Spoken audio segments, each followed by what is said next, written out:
नमस्कार, माझे नाव प्रणिशा संतोष आहे. मी आत्ता 5वी अ मध्ये शिकत आहे. मी आज तुम्हाला शिक्षक दिनाचे महत्त्व सांगणार आहे. तेलाशिवाय अर्थ नाही ज्योतीला, तेलाशिवाय अर्थ नाही ज्योतीला. शिक्षणाशिवाय पर्याय नाही मानव जातीला, शिक्षणाशिवाय पर्याय नाही मानव जातीला.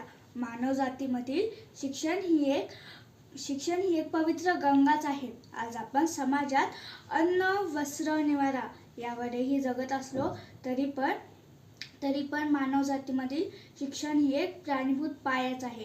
आणि ह्या प्राणीभूत पायाचा पहिला पाया म्हणजे संस्कार. यंत्रज्ञान, तंत्रज्ञान आणि संस्कार या सर्वांचा मेळमिसाळावा म्हणजे शिक्षण. आज सर्वांना स्वावलंबी आणि शिकायचा हक्कच आहे. आज मानवाने यंत्रज्ञानामधून